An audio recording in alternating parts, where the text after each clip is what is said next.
வணக்கம் குடிலேற்ற நேர்களே அனைவருக்கும் வணக்கம்.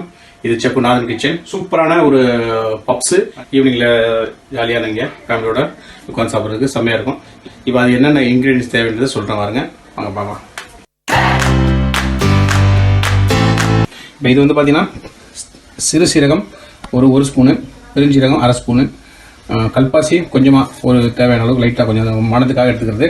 அதுக்கப்புறம் பார்த்தீங்கன்னாக்க கார்லிக் வந்து 5 பீஸ் இடித்த கார்லிக், கொஞ்சமாக ஜிஞ்சர் சாப் பண்ணது ஃபைனாக, அதுக்கப்புறம் க்ரீன் சில்லி வந்து ஒரு 2 பீஸ் க்ரீன் சில்லி கொஞ்சமாக ஃபைனாக சாப் பண்ணி வச்சுருக்கேன். அதுக்கப்புறம் ஒரு கேரட்டு பைன் சாப் நல்லா ஃபைனாக கட் பண்ணிக்கணும். பச்சை பட்டாணி பாயில் பண்ணது, அதுக்கப்புறம் 2 வெங்காயம், கொத்தமல்லி இலை, 2 தக்காளி, கொத்தமல்லி இலை வந்து நைட்டில் சாப் பண்ணி வச்சுருக்கேன். முட்டை வந்து பாயில் பண்ணி வச்சுருக்கேன். அதுக்கப்புறம் அதுக்கு தேவையான ஸ்பைசஸ் வந்து பிளாக் பெப்பர் அரை ஸ்பூனு, கரம் மசாலா, அப்புறம் மஞ்சள் தூள் 1/4 ஸ்பூனு, மிளகாத்தூள் 1 ஸ்பூனு, சால்ட்டு தேவையான அளவுக்கு நான் போட்டுக்கிறேன். ஓகே,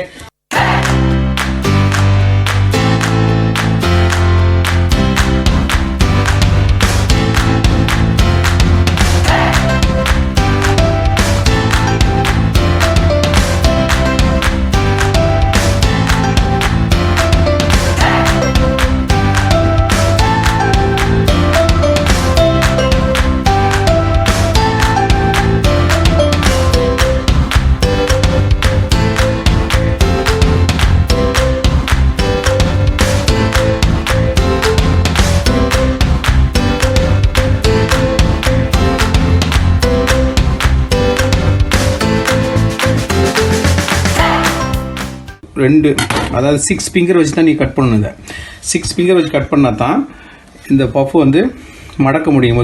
எக்கு வச்சு நம்ம மடக்க முடியும்.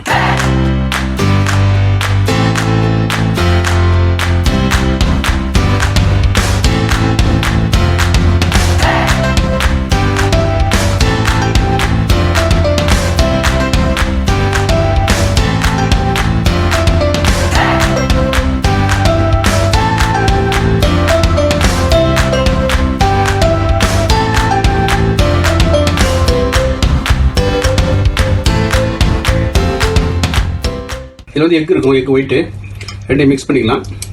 மிக்ஸ் பண்ணிவிட்டு இந்த கார்னரில் கொஞ்சம், இந்த கார்னரில் கொஞ்சம், அதே மாதிரி பார்த்தா இந்த கார்னரில் கொஞ்சம், இந்த கார்னரில் கொஞ்சம், 4 இடத்துலையும் இப்படி வச்சு இந்த மசாலாவை அப்படியே நம்ம வந்து அப்படியே ஹோல்டு பண்ணிடணும்.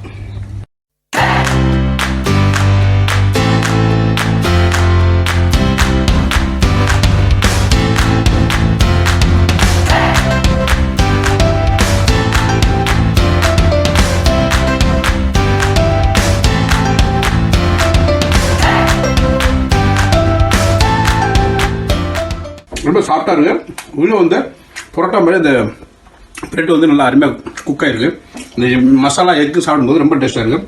கேரட்டு அப்புறம் இந்த பட்டாணி ரொம்ப அருமையாக இருக்குது. குழந்தைங்க விரும்பி சாப்பிடுவாங்க அருமையாக. எங்கள் கிச்சனை அடிக்கடி பார்த்துட்டு வாங்க. நிறைய ஃபுட்டு நீங்கள் வந்து கற்றுக்கலாம். ஒரு ரெஸ்டாரண்ட்டில் போய் சாப்பிட்ற ஃபீலிங்கை நான் உங்களுக்கு கொண்டு வரணும் தான் நான் ஆசைப்பட்டு நான் பண்ணுறேன். ஸோ லைக் பண்ணுங்கள், ஷேர் பண்ணுங்கள், சப்ஸ்கிரைப் பண்ணுங்கள்.